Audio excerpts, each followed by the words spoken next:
تو ساری زندگی بھی اس عنوان سے ہم بات کریں تو پھر بھی حق ادا نہیں ہو پاتا، لیکن ہمارے ذمے یہ کام ہے کہ ہم ان کی عظمتوں کے قصیدے پڑھیں اور ان کی رفعتوں اور ان کی شانوں کے ترانے اپنی زندگی کے اندر جاری رکھیں۔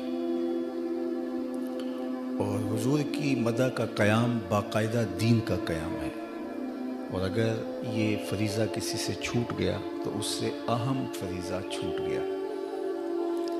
دوسری بات، آقا کریم علیہ السلام کی صورت میں اللہ نے جو انعام دیا، تو یہ ایک مجلس اس کے لیے کافی نہیں ہے، ساری زندگی بھی ان کے نام لگا دیں، حق کے شکر پھر بھی ادا نہ ہو۔ میں تو یہ کہا کرتا ہوں کہ ہمارے بدن پہ اتنے بال نہیں ہیں جتنے رسول اللہ کے احسانات ہیں۔ ہمارا بال بال قرض رسالت میں جکڑا ہوا ہے۔ خدا شناسی تو بڑی دور کی بات ہے، ہم خود شناس بھی نہ ہوتے اگر حضور تشریف نہ لاتے۔ ہمیں اپنا بھی پتہ نہ ہوتا کہ ہم کون ہیں، عرفان ذات بھی نصیب نہ ہوتا، من کا تعقل بھی نصیب نہ ہوتا اگر وہ جلوہ گر نہ ہوتا، اور جس کو یہ بھی پتہ نہ ہو کہ میں کون ہوں، اس کے پلے ہوتا کیا ہے۔ اقبال نے کہا تھا نا، اپنے من میں ڈوب کر پا جا سراغ زندگی، تو اگر میرا نہیں بنتا نہ بن، اپنا تو بن، اور جو اپنا بھی نہ ہو، جس کو یہ بھی نہ پتہ ہو کہ میں کون ہوں۔ انسان کی تاریخ پڑھیے کہ اشرف المخلوقات ہونے کے باوجود وَلَقَدْ كَرَّمْنَا بنی آدمہ کا تاج اس کے سر پہ سجا ہوا ہے، لیکن یہ پتھروں کو، حشرات الارض کو، چوپایوں کو، اجرام فلکیہ کو، مظاہر فطرت کو اپنا معبود مان رہا ہے۔ جو چیزیں اس کی خدمت کے لیے، ضرورت کے لیے، نوکری کے لیے پیدا کی گئی ہیں، وہ ان کو اپنا معبود سمجھ رہا ہے۔ اپنے ہاتھوں سے مٹی کا مادو تراشتا ہے اور پھر اس کے آگے اپنی پیشانی کا تقدس پامال کرنے بیٹھ جاتا ہے۔ ہاتھوں سے پتھر کے اصنام تراش کے ان کو اپنا معبود مانتا ہے۔ لکڑی کے وثن خود بنا کر کے ان کے آگے ماتھا ٹیکنے لگ جاتا ہے۔ انسان کی تاریخ تو اتنی شرمناک ہے کہ یہ مچھلی پکڑنے کے لیے کانٹے کے ساتھ جو کیچوا لگایا جاتا ہے، ایک زمانے میں یہ بھی انسان کا معبود رہا۔ سانپوں کو، بچھوؤں کو، حشرات الارض کو، چوپایوں کو، بہتے پانیوں کو، جلتی آگ کو اور چلتی ہواؤں کو اس نے اپنا معبود سمجھا۔ اسے یہ پتہ ہی نہیں تھا کہ میں کون، یہ خود نا آشنائی کا نتیجہ تھا۔ یہ چیزیں تو خدمت انسانی کے لیے پیدا کی گئی تھی۔ هو الذی خلق لکم ما فی الارض جمیعا، اس پہ شاہد عادل ہے۔ یہ درختوں کو پوج رہا ہے، حالانکہ درخت انسان کو آکسیجن فراہم کرنے کے لیے، پھل دینے کے لیے، چھاؤں دینے کے لیے، اس کے ذوق نظارہ کی تسکین کے لیے پیدا کیے گئے ہیں، لیکن ان کو اپنا معبود سمجھ رہا ہے۔ یہ چاند، سورج، ستارے انسان کے معبود رہے، حالانکہ یہ اس کی راہوں میں روشنی اجالنے کے لیے پیدا کیے گئے تھے۔ جانور اس کی سواری کے لیے، بار برداری کے لیے، اس کی غذائی ضروریات کی تکمیل کے لیے پیدا کیے گئے تھے، لیکن یہ ان کو اپنا معبود سمجھ رہا ہے۔ یہ تو حضور علیہ السلام آئے اور انہوں نے آ کے بتایا، میاں یہ تیرے معبود نہیں ہیں، یہ تیری دہلیز کے نوکر ہیں۔ نہیں تو دیکھ، چاند کو پوچھتا ہے، یہ دیکھ انگلی اٹھتی ہے اور وہ ٹکڑے ہو کے قدموں میں آتا ہے۔ سورج کو پوچھتا ہے، یہ دیکھ اشارہ ہوتا ہے اور وہ بھاگتا ہوا عصر کے وقت پہ آتا ہے۔ درختوں کو پوچھتا ہے، جا میں نہیں تو ہی کہہ دے تمہیں اللہ کا رسول بلا رہا ہے۔ پتھروں کو پوچھ رہا ہے، دیکھ مٹھی ابو جہل کی ہے اور پتھر کلمے محمد عربی کے پڑھ رہے ہیں۔ اب انسان کی آنکھ کھلی کہ کائنات کا چرخ تو میرے گرد گھوم رہا ہے۔ اے تماشا گاہ عالم روئے تو کجا بہرے تماشا میروی۔ دنیا کا چرخ تو انسان کے گرد گھوم رہا ہے اور انسان تو کس کی تلاش میں نکلا ہے۔ 22ویں اسکیل کا افسر ہو اور درجہ چہارم کے ملازم کو سلوٹ کر رہا ہو تو لوگ کہیں گے اس کو پتہ ہی نہیں ہے کہ میرا منصب کیا ہے، میرا عہدہ کیا ہے۔ سر پہ وَلَقَدْ كَرَّمْنَا بنی آدمہ کا تاج سجا ہو اور وہ پتھروں کو، درختوں کو، حشرات الارض کو اپنا معبود سمجھتا ہو۔ ایک شخص اسلام لانے کے بعد حاضر خدمت ہوتا ہے اور کہتا ہے جاہلیت کے زمانے کی دو باتیں ہیں، ایک یاد آتی ہے تو میری ہنسی نہیں رکتی، اور ایک یاد آتی ہے تو میرے آنسو نہیں تھمتے۔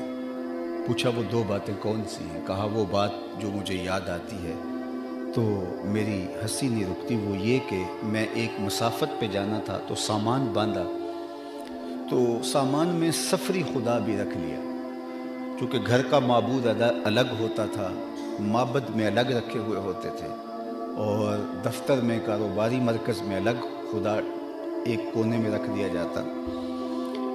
تو کہا کہ میں سفر پہ جانا تھا تو سامان سفر باندھا، تو ایک معبود بھی ساتھ رکھنا ضروری تھا کہ راستے میں پوجا پاٹ بھی تو کرنی ہے۔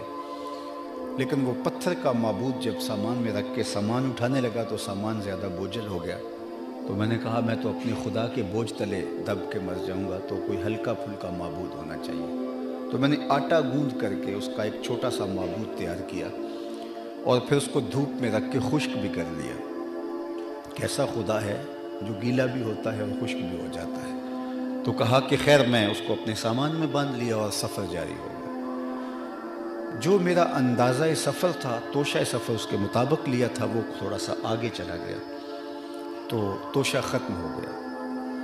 اب ایک آدھ دن تو میں نے بھوک کاٹی، لیکن جب انتڑیوں میں بل پڑنے لگے تو مجبور ہو گیا، تو میرے پاس کچھ تھا نہیں کھانے کو، تو مجبوراً میں نے سامان میں ہاتھ ڈال کر کے اپنے معبود کو ہی نکالا اور پتھر پہ رکھ کے اس کو کوٹا، پھر اس میں پانی ڈالا، پھر اس کو گوندا، پھر اس کی روٹی پکائی، اور پھر کھاتے ہوئے کہا میرے خدا اب کام نہیں آئے گا تو کب آئے گا، اب تو بھوک سے میری جان نکل رہی ہے۔ آج اس بت کی بے بسی مجھے یاد آتی ہے تو میری ہنسی نہیں رکتی۔ کیسا بے بس معبود تھا جو اپنے پجاری سے اپنا تشخص بھی نہیں بچا سکتا تھا، اسے یہ بھی گزارش نہیں کرتا تھا آخر میں تیرا معبود رہا ہوں، اب تو اسے توڑ توڑ کے دانتوں تلے مجھے چبائے گا، پھر تاریک معدے میں پھینک دے گا، پھر غلاظت اور گندگی کے ڈھیر پہ ڈال آئے گا، آخر میں تیرا معبود رہا ہوں، کچھ تو میرے پہ ترس کھا۔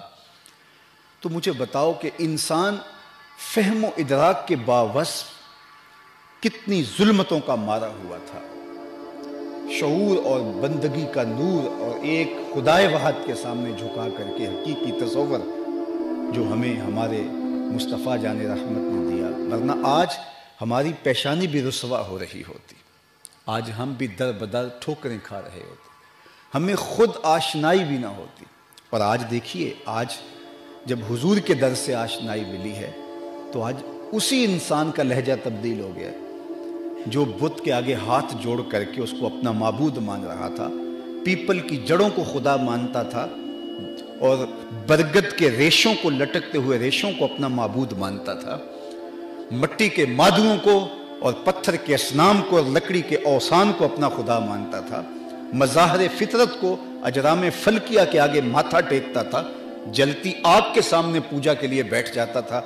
مجھے بتائیے وہی انسان جو اس طرح گرا ہوا تھا، جسے خود اپنے آپ سے بھی آشنائی نہیں تھی، اب اس کا بدلا ہوا لہجہ دیکھیے، اس کی تبدیل شدہ ٹون دیکھیے، اب وہی بولتا ہے فرشتہ کہنے سے میری توقیر گھٹتی ہے، فرشتہ کہنے سے میری توقیر گھٹتی ہے، میں مسجود ملائک ہوں، مجھے انسان رہنے دو۔ کہتا ہے خبردار مجھے فرشتہ کہا، اس سے میری عزت میں فرق پڑتا ہے، میں مسجود ملائک ہوں، فرشتوں کی پیشانی میرے حضور جھکی ہے، تو خود ہی سے آشنائی اس کو ملی تو حضور کی دہلیز پہ آ کے ملے۔ سید سلیم گیلانی مرحوم کا ایک شعر ہے، نہ خرد کی روشنی تھی نہ جنوں کی آگہی تھی، نہ خرد کی روشنی تھی نہ جنوں کی آگہی تھی، تیری رہبری سے پہلے یہ جہاں جہاں نہیں تھا، تیری رہبری سے پہلے یہ جہاں جہاں نہیں تھا، تیرے آستاں سے پہلے کوئی آستاں نہیں تھا، میں وہ زمین تھی جس کا کوئی آسمان نہیں تھا۔ تو زندگی کا سارا جمال اور زندگی کی ساری خوبصورتیاں اسی دہلیز سے ملی ہیں۔ اب یہ دوسرے کو سمجھانے بیٹھ گیا ہے کہ تم ابھی بھی بھٹک رہے ہو، آؤ حضور کی دہلیز پہ آ جاؤ، کانپتا ہے دل تیرا اندیشہ طوفان سے کیا۔